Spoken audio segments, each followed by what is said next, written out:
Mesdemoiselles, Messieurs, bonjour et bienvenue dans notre magazine, dans cette web-série où nous poursuivons notre rencontre avec Jean Van Hemelrijk, enseignant à l'ULB et thérapeute familial.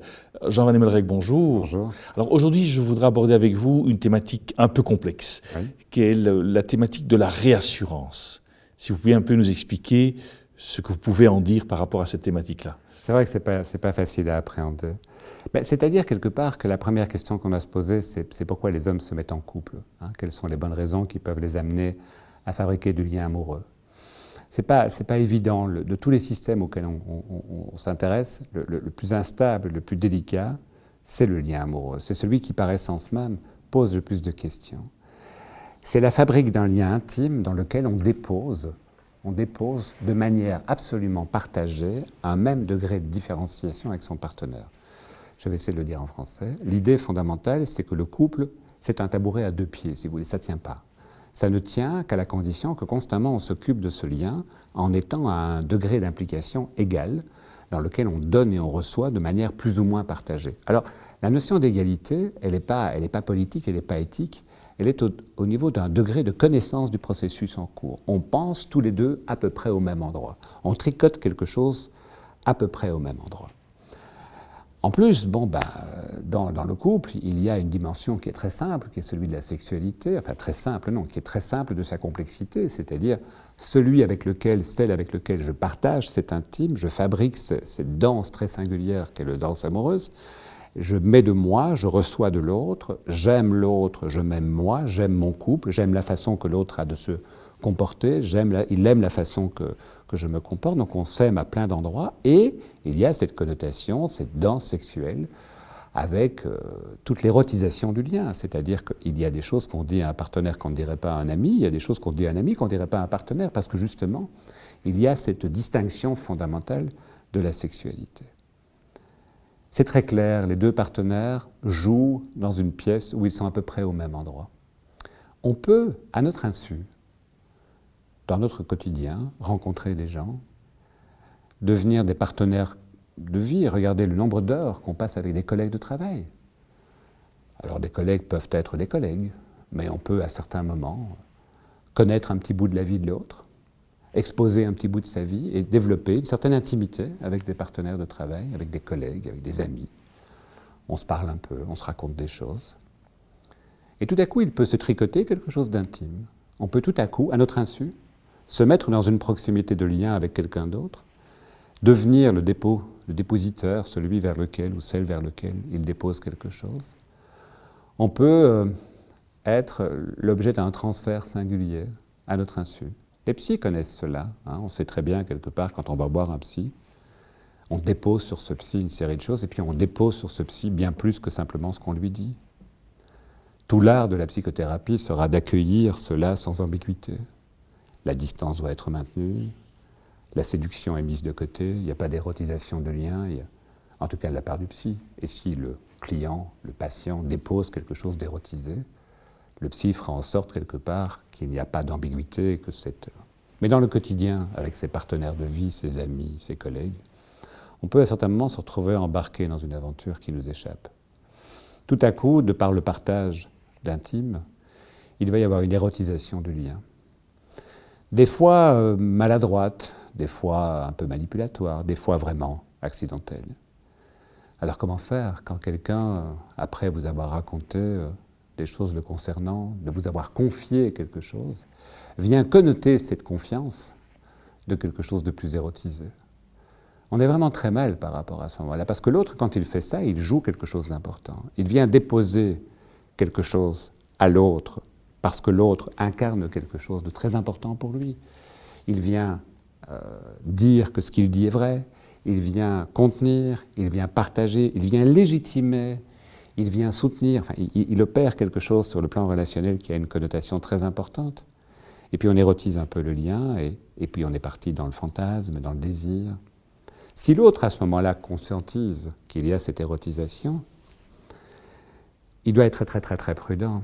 Soit il se fige, et donc il dit à l'autre « tu me fais peur », soit il s'enfuit, et il dit à l'autre « je t'abandonne ».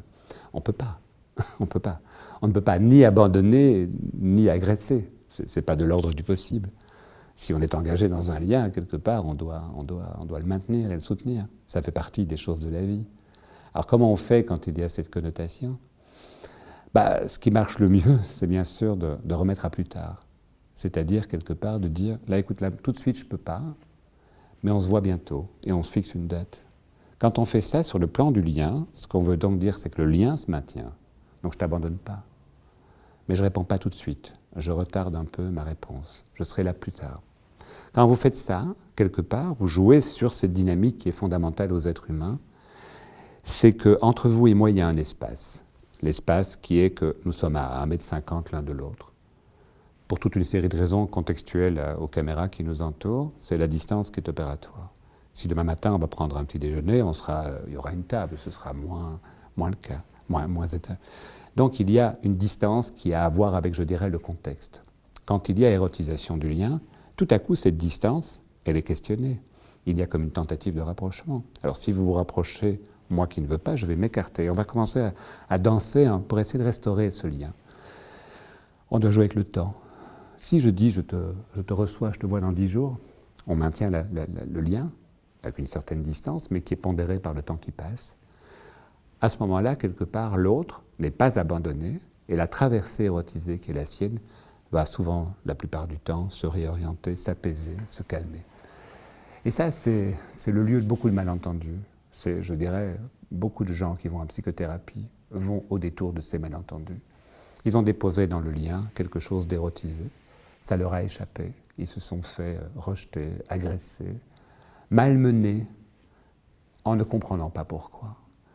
Et donc, il faut travailler ça. Alors, quelque part, si vous voulez, ce que cela veut dire la plupart du temps, c'est que dans votre couple, vous déposez ce partage intime, et pour une raison ou une autre, vous le faites moins. Parce que quelque chose, vous le déposez moins dans votre couple. Votre couple agit moins comme un socle, parce qu'il faut bien comprendre quelque part que dans notre modernité, le couple a pris une place qu'il n'a peut-être jamais eue dans notre histoire. Aujourd'hui, les gens ils ont d'abord une vie de couple. Ryanair, par exemple, ne fonctionne que grâce aux couples divorcés, par exemple. Quand vous avez vos enfants qui sont chez l'autre partenaire, vous en profitez pour prendre l'avion pour aller passer un week-end à Rome. Donc le couple aujourd'hui est une entité qui a une vie beaucoup plus importante qu'avant. Avant, le couple n'était jamais que le tremplin vers la famille. Aujourd'hui, vous avez une vie de couple. Beaucoup de couples disent on va attendre pour faire des enfants, on va d'abord avoir une vie de couple, et puis on a assez vécu de couple, et donc on va faire des enfants. Mais le couple reste une entité qui devient véritablement un socle d'appartenance et de réassurance. Il faut bien comprendre aussi que nos métiers sont plus précaires, que le marché de l'emploi est beaucoup moins sécure. Avant, on rentrait à 20 ans dans une boîte et on est resté jusqu'à 65. Aujourd'hui, c'est rarement le cas. Donc les appartenances sont en effondrement. Et donc, comme les appartenances sont en effondrement, le couple devient un socle d'appartenance très fort. C'est pas facile. C'est pas facile de mêler dans l'amour toutes les interrogations, tous les doutes, toutes les fragilités, tous les accidents que la vie suppose.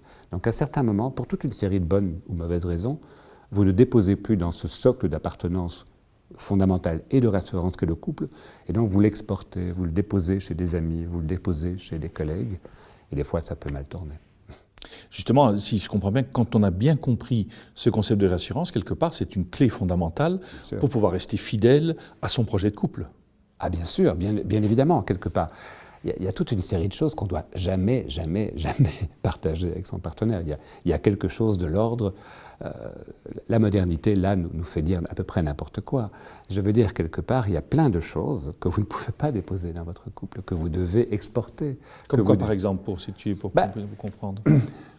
Lorsque vous vieillissez et que tout à coup, vous avez des interrogations corporelles, toutes vos lâchetés, tous vos petits mensonges, toutes les petites trahisons du quotidien que nous faisons tous, on va commencer à transformer son partenaire en un confesseur à qui on raconte ses petites errances.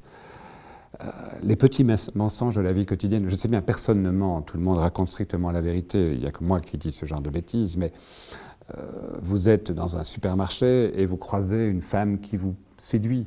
Le regard que vous partagez avec cette femme est fugacement un petit moment d'érotisation, rien de grave. On ne peut pas dire ça, mais tout à coup vous voyez une femme et vous vous dites elle est belle, elle m'attire, elle me plaît. Ou un homme, je veux dire, il n'y a pas que les hommes qui font ça, loin s'en faut.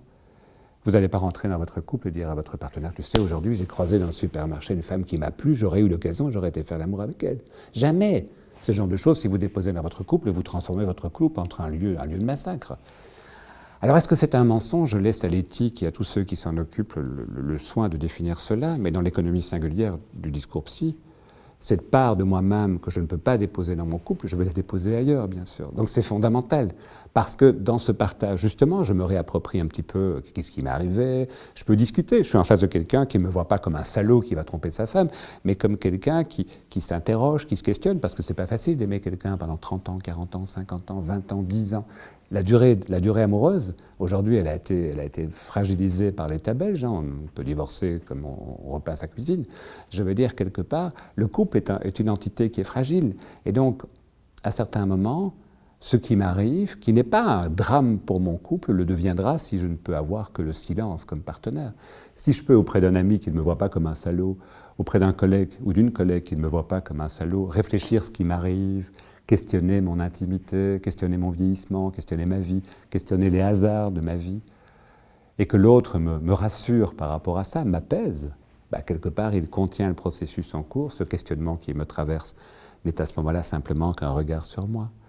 C'est naturellement à cet endroit-là que cette économie dynamique entre l'intime conjugal, l'intime fraternel, l'intime amical, l'intime professionnel, tous ces intimes se croisent, se délimitent l'un l'autre, il y a des frontières.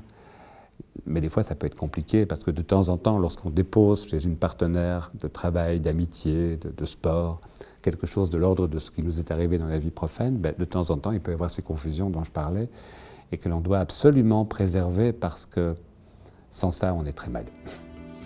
Merci en tout cas de nous avoir bien explicité ce concept de réassurance. Nous arrivons déjà au terme de notre magazine. Merci d'être resté avec nous.